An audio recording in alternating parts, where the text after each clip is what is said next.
Hi, I'm Linda Rumpf, reading tutor and parent support coach, and welcome to my world. This is the world of guided reading.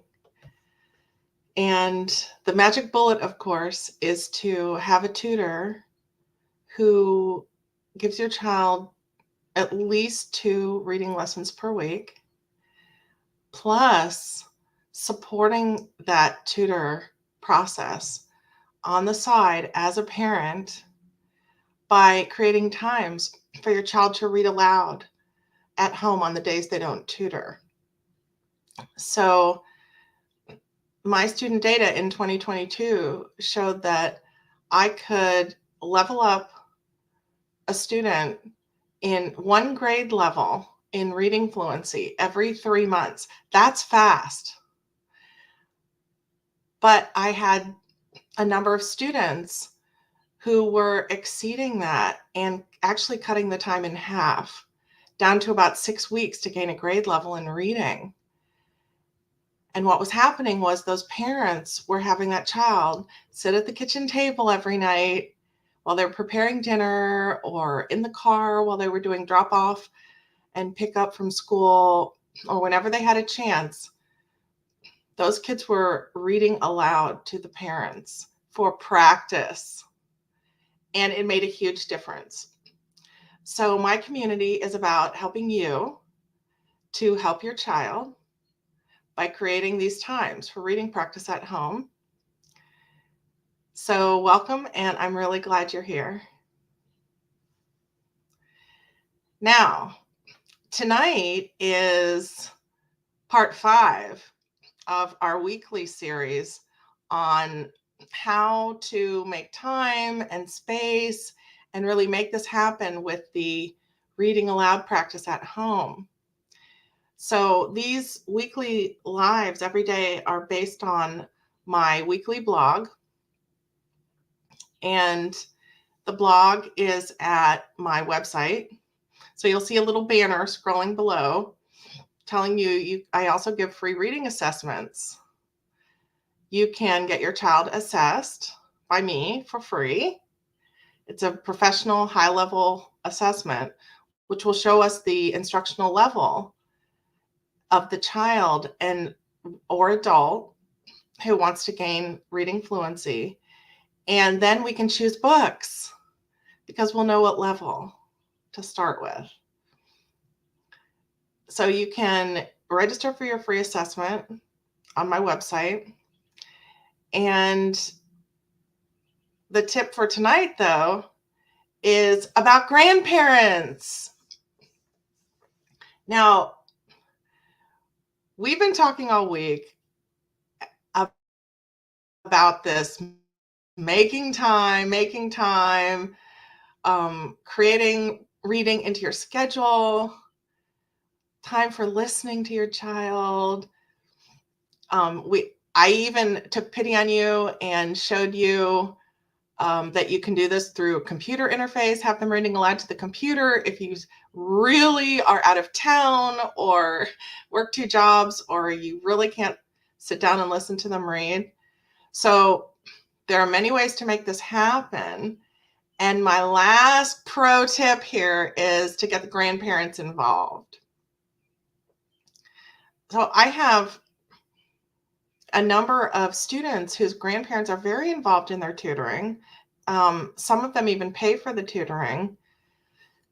And grandparents are special in their relationship to reading because a lot of them grew up in a time where they didn't spend all their time on screens. They weren't scrolling all the time on a cell phone. If they wanted information, they had to read it in books. So they did their research, they did their homework in the library from actual books, and they learned a lot of words that way. They have really good vocabularies. So number 1 is grandparents value books. And so it's really good to get them involved in your sort of home team for leveling up your child's reading. They can bring this value into the home. And children really revere their grandparents too and listen to what they say. So if you bring that influence in to anything you're trying to do with a child, it just really helps. They say, okay, this is a funny joke. Why do grandparents and grandchildren get along so well? Because they have a common enemy. I like that joke. So, of course, you as parents don't want to be the enemy, but it's really funny how that kind of works out, isn't it? That the kids love to bypass you and just go to the grandparent because the grandparent is going to dote on them. I just had my first grandchild born about a little over a week ago. And I can tell you, it's like nothing you've ever experienced. I couldn't believe how over the moon I was about this little baby. My son and his wife live 2 hours away from me. And I used to avoid that drive like the plague. And now I'm just so happy. I don't even notice it's a 2-hour drive. I get there, I see the baby. Maybe I only have 20 minutes and then I have to get back on the road to go back for some appointment or something.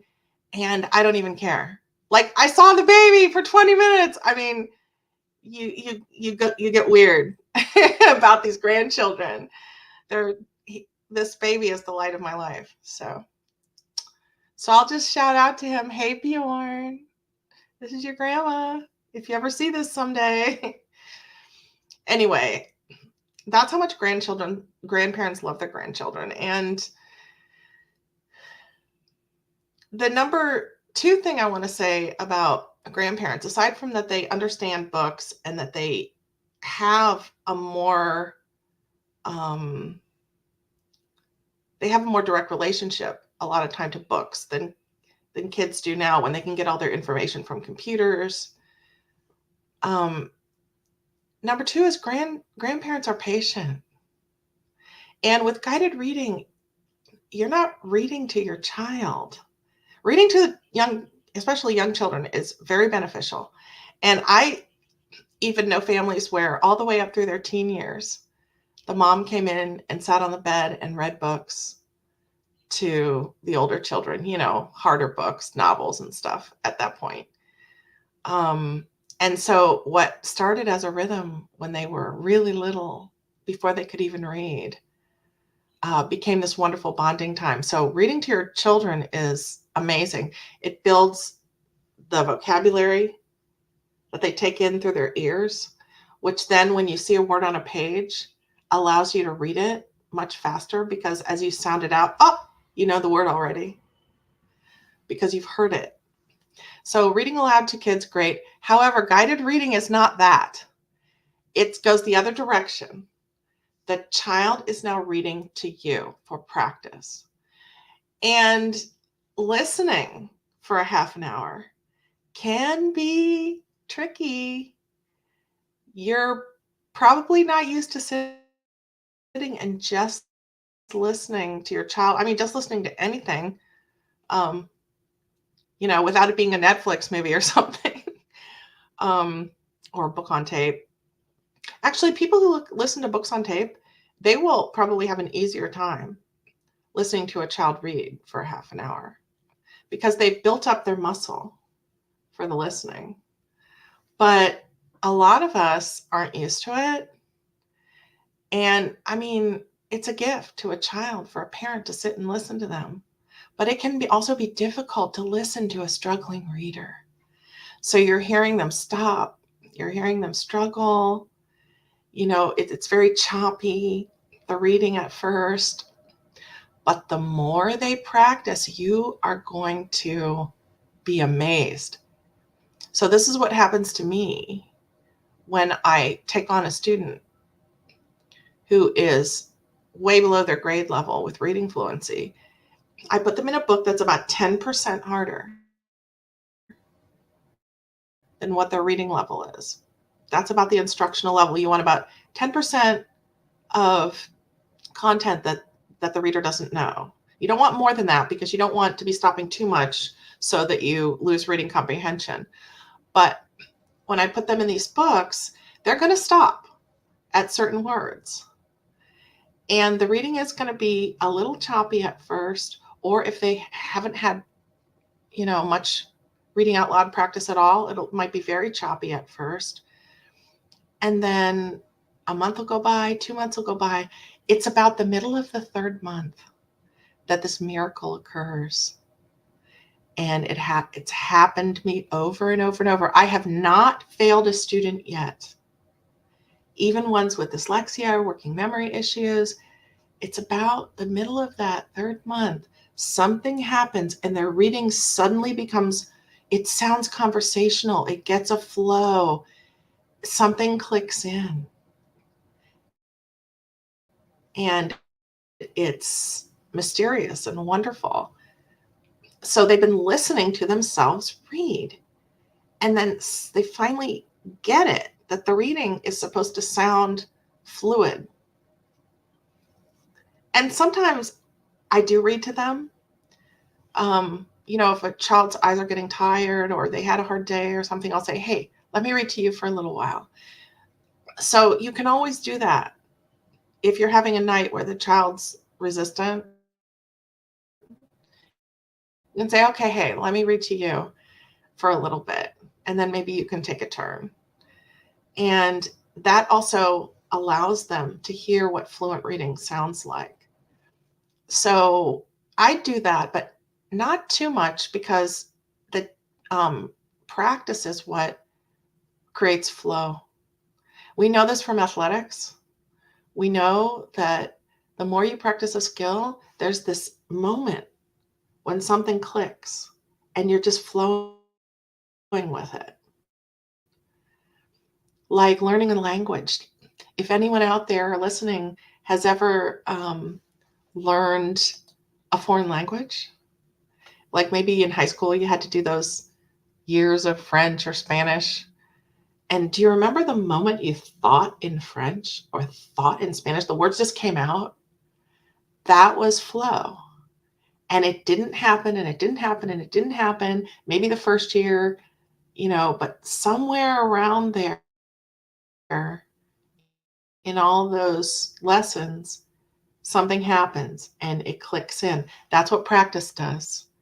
And that's what I do with my readers. And that is the basic tenet of guided reading, is that I'm not spending the whole entire lesson talking to you, teaching you this or that concept. You're doing. It's an active method of teaching reading. The reader is active. The reader is doing it the whole time for about a half an hour. And then after that, I'll start showing them things, addressing words, concepts, phonics, spelling patterns that they missed during the reading. So then we'll have the little teaching session. But with all that listening, grandparents love it. They can really tune in. When you reach a certain age, you don't sweat the small stuff, right? And you're more relaxed. And that love of the grandchild also creates a desire to listen and watch and just be in their presence while they're doing something. So that's my hot tip for the evening. And thank you all for tuning in. If you're watching this on replay, comment replay in the comments in the group. And if you're watching this on YouTube, my community is at Miss Linda's reading support, parent support group on Facebook. So come and join us for tips, tricks, hand holding, and everything else you need to get that reader in your home leveled up to grade level and even beyond with their reading. All right, thanks. And now we're going into a weekend, so I will see you on Monday for the next set of wonderfulness. And look on Sunday. myhighimpacttutoring.com is my website. Look on Sunday for this coming week's blog, and then you'll know what we'll be talking about. All right, have a good night. See you Monday.